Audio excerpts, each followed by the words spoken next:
অষ্টম শ্রেণীর প্রিয় শিক্ষার্থী বন্ধুরা, তোমাদের প্রথম অধ্যায়ের প্যাটার্নের 10 নম্বর যে সৃজনশীল প্রশ্নটি আছে অনুশীলনীর, সেই প্রশ্নটি আমরা এই পর্বেই সমাধান করব।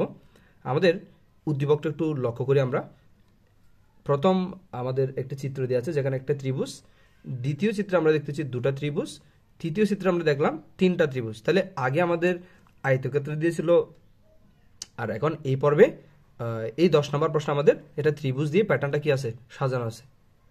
অর্থাৎ এখানে আমরা দেখতে পাবো আরটি প্যাটার্ন বিদ্যমান। তাহলে দেখো প্রথম প্রশ্ন আমরা যদি খেয়াল করি, চতুর্থ চিত্রে দিয়াশালের কাঠির সংখ্যা বের করো। তাহলে আমরা চতুর্থ চিত্রটি দেখবো কিরকম হয়। অর্থাৎ প্রথম চিত্রে যে একটা ত্রিভুজ হয়, দ্বিতীয় চিত্রে আর দুটি ত্রিভুজ, তৃতীয় চিত্রে তিনটা ত্রিভুজ, তাহলে চতুর্থ চিত্র হবে 4টা ত্রিভুজ। এভাবে আমরা যুক্ত করব। তাহলে সেখান থেকে আমরা দিয়াশালের কাঠির সংখ্যা বের করতে পারবো। এবার আমরা চতুর্থ চিত্রটি একটু দেখি। এই যে এটা হচ্ছে আমাদের চতুর্থ চিত্র, অর্থাৎ এটা 3টা ত্রিভুজ, এখানে আমরা 4টা ত্রিভুজ দিয়ে এই চতুর্থ চিত্রটি আঁকলাম। তাহলে দেখো এখানে একটা চিত্র, দুটি ত্রিভুজ, তিনটি, দেন 4টি। আমাদের বইয়ে 3টি পর্যন্ত ছিল, চতুর্থতে 4টি ত্রিভুজ আমরা পরপর কি করলাম, যোগ করলাম। এই যে এরকম ছিল, তো আমি এই বরাবর জাস্ট যোগ করে দিলাম, দুটো বাহু যোগ করে দিলাম। তাহলে চিত্র হতে দেখা যায় যে কাঠির সংখ্যা 9টি। অর্থাৎ আমরা গণনা করলে 1 2 3 4 5 6 7 8 9। তাহলে আমরা বলতে পারি চিত্র হতে দেখা যায় যে কাঠির সংখ্যা কতটি, 9টি।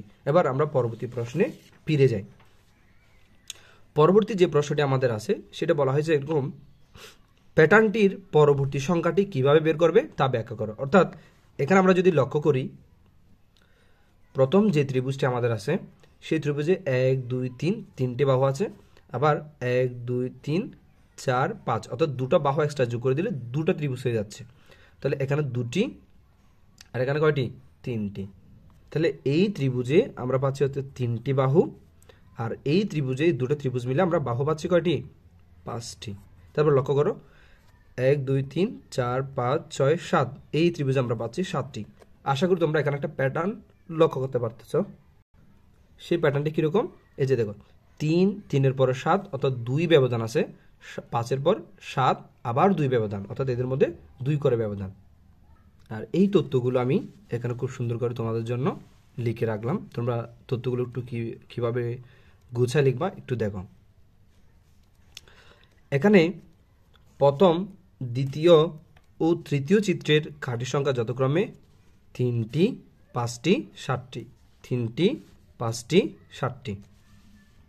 তাহলে তালিকার সংখ্যাগুলো কীরকম, তালিকার সংখ্যাগুলো এরকম না। এই যে তালিকার সংখ্যাগুলো আমরা বলতে পারি 3 5 7। এবার পাশাপাশি দুটি সংখ্যার পার্থক্য, অর্থাৎ তালিকার যে আমরা সংখ্যাগুলো পেলাম 3 5 7, এদের যদি আমরা পাশাপাশি সংখ্যা বের করি তাহলে সংখ্যাটা কীরকম আসবে। এই যে দেখো 3 এবং 5-এর পার্থক্য হচ্ছে 2, 5 এবং 7-এর পার্থক্য কত, 2। তাহলে আমরা বন্ধুরা এখানে যদি একটু লক্ষ্য করি, প্রতিবারে পাশাপাশি সংখ্যার পার্থক্য কত, 2। অর্থাৎ 3 এবং 5-এর মধ্যে পার্থক্য 2, 5 এবং 7-এর মধ্যে পার্থক্য 2। এবার আমরা এই জন্য লিখলাম, লক্ষ্য করি প্রতিবারে পাশাপাশি সংখ্যার পার্থক্য কত, 2। এবার আমরা দেখো এখান থেকে এই পার্থক্যটা কাজে লাগিয়ে আমরা এখান থেকে একটা কী করব, বীজগাণিতিক রাশি বের করব। একটু মনোযোগ দাও, কিভাবে আমি বীজগাণিতিক রাশিটা বের করব সেটা তোমাদের একটু দেখাচ্ছি। দেখো তাহলে এখানে আমরা কি পেলাম, এখানে আমরা পেলাম প্রথম সংখ্যা হচ্ছে আমাদের 3, দ্বিতীয় সংখ্যা পেলাম আমরা হচ্ছে 5, তৃতীয় যে সংখ্যাটা পেলাম আমরা 7। এবার এই সংখ্যাগুলোর মধ্যে পাশাপাশি কত পার্থক্য ছিল, পাশাপাশি কিন্তু আমাদের 2 পার্থক্য ছিল। খেয়াল করি আমাদের এখানে একটা বীজগাণিতিক রাশি আমাদের বের করতে হবে।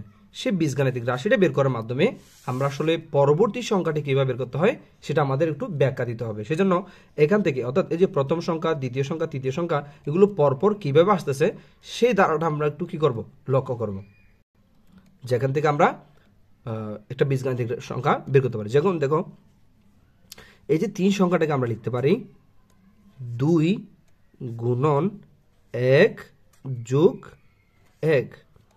কেন আমি 2 গুণন 1 লিখলাম একটু পরে আমি ব্যাখ্যা দিচ্ছি। দেখো 5 সংখ্যাটা আমরা লিখতে পারি 2 গুণন, এখানে প্রথমটার জন্য 1 লিখছিলাম, দ্বিতীয়টার জন্য 2 লিখব, যোগ 1। আর তৃতীয় যে সংখ্যাটিতে আমাদের আছে এটাকে আমরা লিখতে পারি 2 গুণন 3 যোগ 1। এবার একটু লক্ষ্য করো তো, 2 একে 2, 2 একে যোগ করলে 3, 2 দ্বিগুণে 4, 4 একে যোগ করলে 5, 3 দুগুণে 6, 6 কে যোগ করলে 7। তাহলে আমরা এই 3 সংখ্যাটিকে এভাবে লিখতে পারি, 5 সংখ্যাটিকে এভাবে লিখতে পারি, 7 সংখ্যাটিকে এভাবে লিখতে পারি। এখন তোমাদের মনে এত কোনো প্রশ্ন তৈরি হলো, স্যার এই 3 সংখ্যা 5 সংখ্যাটাকে এভাবে লেখার কারণ কি? এভাবে তো লেখা যাবে অবশ্যই, কিন্তু লেখার কারণ কি? এভাবে লেখার কারণ হচ্ছে 3-এর পর 5, 5-এর পর 7 এই সংখ্যাগুলো কোন সিকোয়েন্স মেনটেন করে, কোন প্যাটার্নে একটার পর একটা আসতেছে, এটা যদি আমরা বুঝে যাই এখান থেকে আমরা একটা ধারা বের করতে পারবো, বীজগাণিতিক রাশি বের করতে পারবো কতম সংখ্যা বের করার। দেন এরপর আমরা যে কোনো সংখ্যা ওই রাশিতে বসালেই বের করতে পারবো। দেন আমরা ওই বীজগাণিতিক রাশিকে কাজে লাগিয়ে যে কোনো সংখ্যা বের করতে পারবো। তাহলে দেখো এখন এই দুইটা আমি কেন নিলাম সেটা একটু ব্যাখ্যা দিচ্ছি। তোমরা দেখবা যে এরকম যে কোনো বীজগাণিতিক যে কোনো প্যাটার্নের ক্ষেত্রে তোমাদের যে সংখ্যাগুলো দেওয়া থাকবে তালিকার, সেই সংখ্যাগুলোর মধ্যে পার্থক্যটা তোমরা সবসময় লক্ষ্য করবা। পার্থক্য কত? 2। এই 2 দিয়ে আমরা সবসময় কি করবো? 2 এর সাথে 1 গুণ করে তার সাথে কিছু একটা সংখ্যা যোগ বিয়োগ করে আমাদের এই সংখ্যাটা মিলাবো। তাহলে আমরা দেখলাম 2 এর সাথে 1 গুণ করলে 2 একে 2, তার সাথে 1 যোগ করলে 3 হয়। আমরা যদি 2 নিতাম এই জায়গায় 2 এর সাথে, আচ্ছা 2 এর সাথে আমাদের প্রথমত একই গুণ করতে হবে, তারপর এই জায়গায় 2 নিলে মিলতে না, 1 নিলেই মিলতেছে, ইজিলি বোঝা যাচ্ছে। আবার 2 এর সাথে যদি আমরা এটা 1 নিলাম, দ্বিতীয় ক্ষেত্রে আমরা যদি 2 এর সাথে 2 নেই, 2 গুণে 4, 4 সাথে 1 যোগ করলে 5। একইভাবে 2 এর সাথে আমরা 3 নিলাম তৃতীয় সংখ্যার জন্য, তার সাথে 1 যোগ করলে মিলে যায়। তাহলে এটা আমরা অঙ্ক প্র্যাকটিস করতে করতে বুঝে যাব পার্থক্য সংখ্যাটির সাথে কত 1 গুণ করে 2 গুণ করে কত যোগ বিয়োগ করলে সংখ্যাটি ইজিলি মিলে যায়। তো আমি তোমাদের বলে রাখি, অনুশীলনীর এই প্রশ্নগুলো সমাধান করার পর এরকম বেশ কিছু সৃজনশীল আমি তোমাদের সংগ্রহ করে বেশ কিছু সৃজনশীল আমি নিজে বানিয়ে তোমাদের জন্য ভিডিও করে আপলোড করব। এবার দেখো এখান থেকে যদি আমরা বুঝে যাই কিভাবে এই সিকোয়েন্সটা আসতেছে, দেখেন আমরা এখান থেকে লিখতে পারি, দেখো 2 এই সংখ্যাটা আমাদের ফিক্সড থাকবে।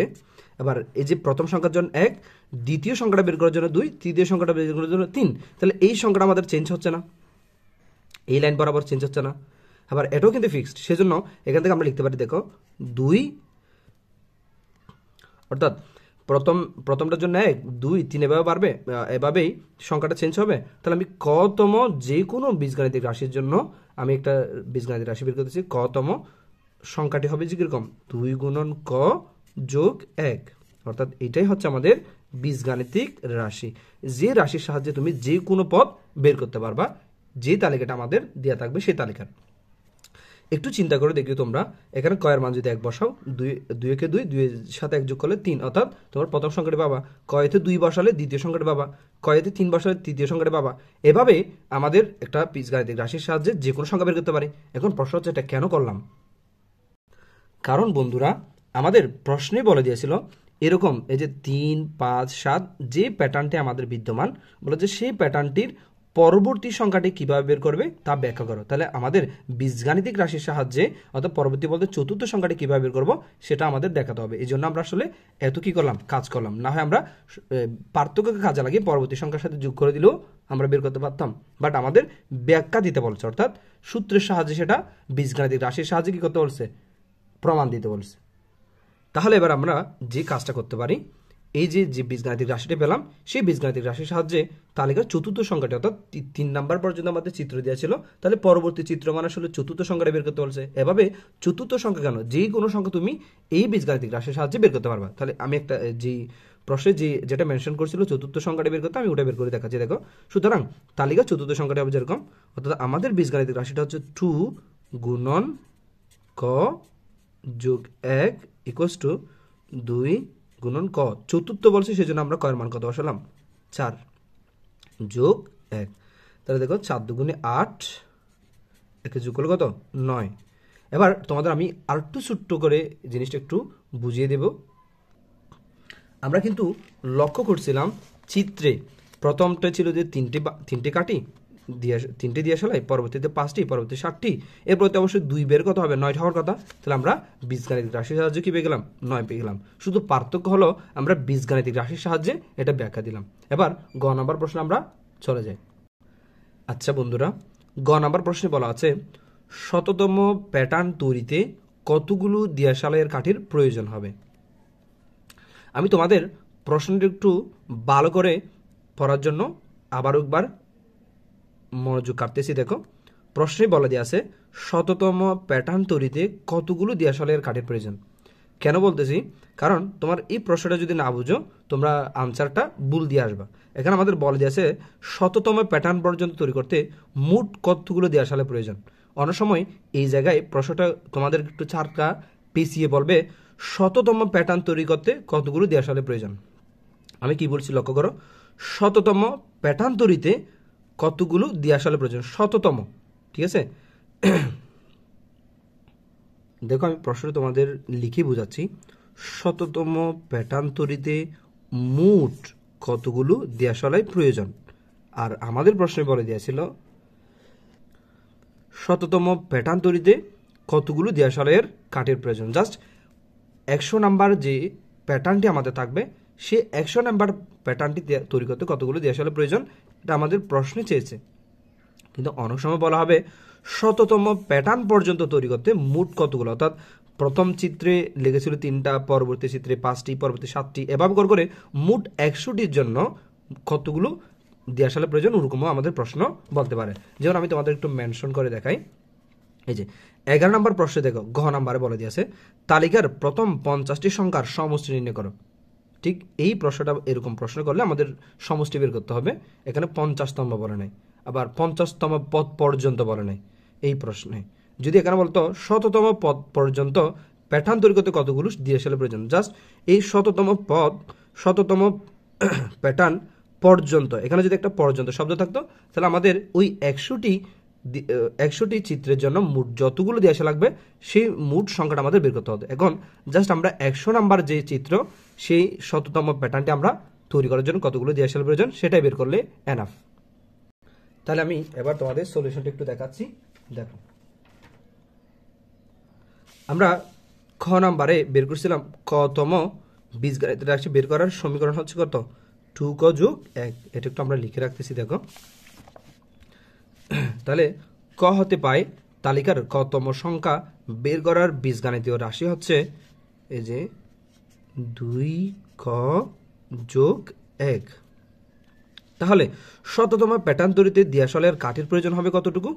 এই যে যেই বীজগাণিতিক রাশি আমরা পেয়েছিলাম সেই বীজগাণিতিক রাশিতে কয়ের মান যদি আমরা কত বসাই দিই, 100 বসাই দেই, তাহলে আমাদের মান বের হয়ে যাবে। এই যে দেখো, তাহলে 201টি। তাহলে আমরা 201টি